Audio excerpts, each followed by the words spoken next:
preference is this one. And I think the thing to be encouraged about is, we're a high try culture around here at the Well. We are always trying different things. We'll launch a campus a block away from this campus, right? Just because we can. And I think there's a sense for you is you need to feel the freedom, even from us, permission to go, let's try different things. We were talking about over there, we're saying a bunch of guys, man, if we tried to worship, broke out a guitar and started singing, that would be awkward. Well, try it. See what happens. It may be awkward, or maybe the best thing that you've ever done together as a group. So it's just one of those things where we want you to continue to think through. And a lot of times we get into ruts and we go, this is all we do. We just study the Bible, or we just go through this book, or we just do these things, these curriculums. And we're like, man, just try things, because you never know what God's going to do as a result of all that. So hopefully you had a good opportunity to do that and feel the freedom. Those questions just kind of help you think about the big picture. We want you to live in rhythm. We want them to be intentional. We want them to be, we might say, organic, which means they're naturally happening. You recognize that nothing happens in our lives if we're not intentional about it. So having those sort of questions, you actually starting to think through as a leader what that will look like for our rhythms is really, really important. If you just haphazardly kind of go through it, you probably won't get any of those rhythms except for maybe one. And we want you to live all three of those. And your coaches will continue to work with you to kind of hone in on what those might look like for a season. And then down the road, you may switch or change because it's just time to do that, okay? What we want to do now is kind of move on to the next part, and that's kind of helping you just think through just your schedule.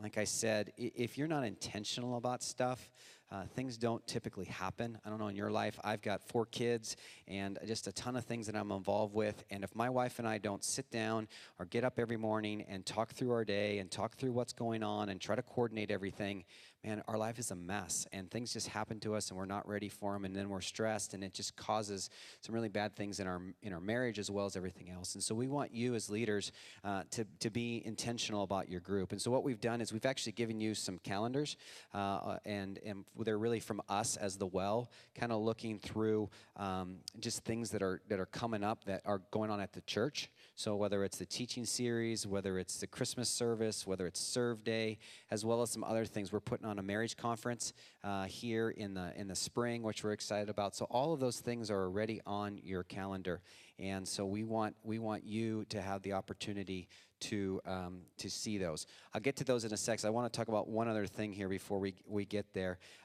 One of the things we ask all of our new life group leaders to do is go through something that we created called the primer.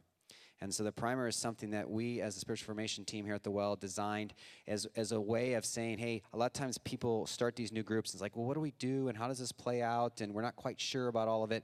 We created a primer that allows you the opportunity to literally kind of week by week walk through things specifically to not only help you as a group start to form and develop relationships and think through who you're going to be and what God has for you, but also just to help you think through the DNA and the language of the Well when it comes to rhythms, when it comes to the anatomy of a disciple, all of those things. And so the primer has taken on a bunch of different forms for us. When we first did it, we developed it into an actual book, handed it to everybody, and asked them to walk through. It was about 8 weeks or so. Then we went and changed it, and we put it online. And currently it's online, and it's both a video series as well as PDFs that you can download and use as part of your discussion. We've actually moved it to about 14 weeks. And when people look at it, they're like, 14 weeks, that's forever. How long does it take to learn the DNA and language of the Well? And we're like, well, it looks like this. The first 6 weeks are really the most important, because obviously that's the time that your group is just gathering together and starting to meet each other. But we really hone in on the rhythms. We hone in on what it means to be a life group. We hone in on the anatomy of a disciple. And it gives you those 6 weeks to really dig into those, as well as just get to know each other. Then we take what we call kind of a Sabbath break. We ask you not to meet as a group, which freaks people out. What do you mean you don't meet as a group? We should meet every single week. We're like, no, Jesus rested. And the Bible reminds us that we need to rest. And so we encourage you not to meet for a week, just to get in the habit of recognizing you don't have to meet every single week to be a life group. Sometimes it's good to take a break for whatever the season is of life that you're in. So it's a Sabbath week. And then the last 7 weeks are designed really to give you a chance to experiment with the 3 rhythms. All these things that you just wrote on these pieces of paper, it gives you a chance to try some of them, to serve together somewhere, to share a meal, or go bowling together, to enter into the Word with a study, or maybe even do worship one night. So there's just a sense that we want you to kind of live those rhythms out, and then after that time is over, you're kind of like, okay, We've been together now for 2.5 months.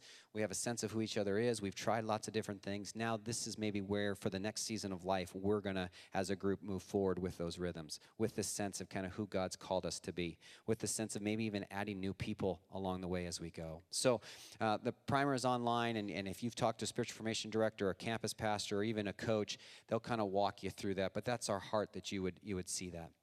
What we'd love for you to do now is, with these calendars, some of you are life group leaders and you're kind of taking over groups that are already in existence. We'd like you to think intentionally about your group. We talked about the rhythms. We recognize that, in the course of a month, there might be a variety of things that you do. We'd love for you to think maybe even strategically, probably with a pencil, not a pen, because obviously there's a lot of stuff you don't know what's coming. But we'd like you to start thinking through, okay, we're meeting on Thursday nights. In a month of September, and those Thursday nights, 2 of the nights we're going to focus on maybe the connecting to God piece.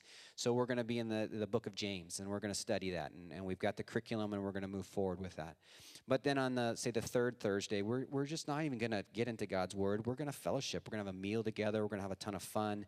We'll pray, but we're not going to necessarily focus on that part. And then maybe that 4th week, we're going to make sure that we go do something together as a group. We might go serve in the neighborhood. We might throw a block party. We might there might be somebody that we know that's in need. And honestly, we're just going to go get all of our gardening tools, and we're going to go over to their house and just do something in their backyard.